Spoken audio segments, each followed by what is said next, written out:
for tomorrow afternoon. And the challenge is, I would like you to bring in, not everybody, just, we only need a couple of people. I'd like someone to bring a guest and someone else to bring a guest, and maybe we get 3 guests. Now the point of the guest is that they are going to be a guinea pig for a meta model challenge. And the meta model challenge is to talk with them about a problem. Maybe 2 of you together or 3 of you together will be talking with them, and you can only ask meta model questions to get a change. And if I ask you to do it one-on-one with each other, you'll learn something. But if I actually ask you to sit in a group of 3 and one of you goes, oh, there's a modal operator, let's go for that one. Oh, you can't, so what would happen, blah, blah, blah, or that was universal. Everyone can do it. And then you actually get to see how vast the change can be. Then I will have succeeded. Now, we talked a little bit last weekend about form and content. Form is, okay, I'm going to give you 3 sentences that have the same form. 4 sentences, 3 will have the same form, and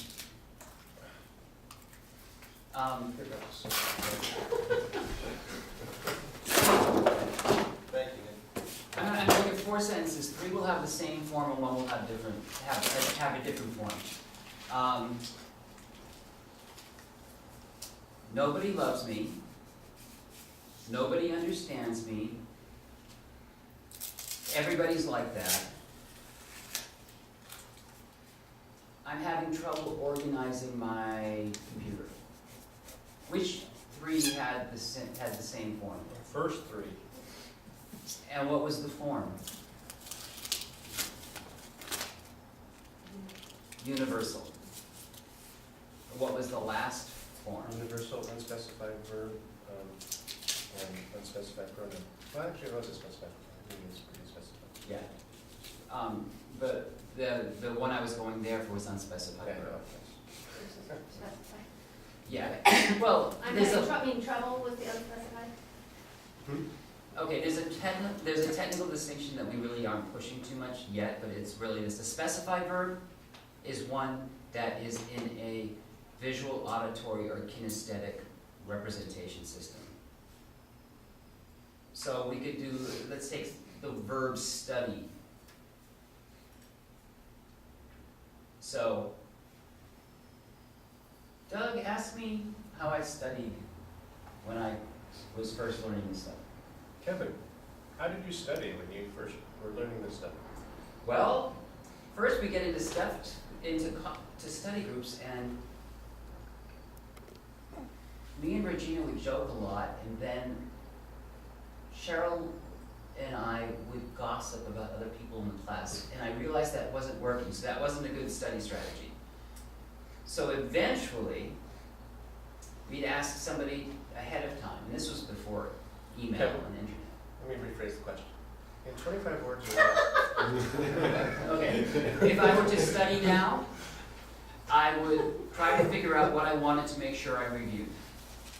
And then I'd want to figure out how much time. And then I would usually work with Jeff. So you get a much more specified thing. I may not have gotten to VAs and Ks, but you get a much more specified thing. I know that I will figure out, I don't go in with the idea of study. It is also true that all verbs are unspecified, that everything you say is deleted, distorted, and generalized, because language can't really give you an experience. We experience things, we attempt to describe it in language, but language can't actually give you the experience itself. There's a difference in NLP called the surface structure versus the deep structure. Surface structure is the language and it represents the deep structure, what you actually did. But if I said she ran to the store, that's more specified than she went to the store. So if I say she went to the store, that's very unspecified. How did she go? Did she walk? Did she run? Did she drive? Did she crawl? How did she go to the store? We don't know. If I say she ran to the store, it's more specified, but even then we don't know how she ran to the store. Did she run like sprinting, like, oh my God, they're gonna close in 2 minutes kind of thing? Or did she just, hey, I gotta run to the store, it wasn't really running, we don't know. It's never specified enough to really give you the experience. It can't be that specified. So when you get into the meta model, then there's levels of specificity, but there's never actually the experience. So in a sense, you can always get more specified, you can always get more generalized. If that makes sense. Yeah. Okay, and the question you asked earlier, would you just ask again? And then we're gonna get into Okay. Albuquerque. I was saying that if you understand a person, in the context of what they're saying, let's say they're having a conversation and they talk about like who the person is they're referring to, but yet they use like she or something like that throughout the course of it. Is it okay to not actually ask the questions Absolutely. if you understand? Of course. And over time, you will run into a thing where you've absolutely, and I'm not saying that you should ask the question, most of the time you shouldn't. But let's just, as a guesstimate, once every 5 years, you're gonna have a really long, detailed conversation and find out later you were talking about someone else. Because it happens. Hopefully it will not be in a change work context. It's also true that, you can, even in a short conversation, get confused sometimes. My brother sent an email to my sister recently talking about her son. And halfway through this single paragraph, he talked about me for a moment, and said, and then Doug could help out too. And then he went back to talking about my nephew, but used unspecified pronoun. He said he, and I thought he was talking about me. So I was reading the paragraph and said, well, what's he mean about that? What's he talking about me like that for? Because he said, right after the sentence about me, he went to he, So the he was referring to my nephew, but I thought he was talking about me because it was unspecified. You know what I'm saying?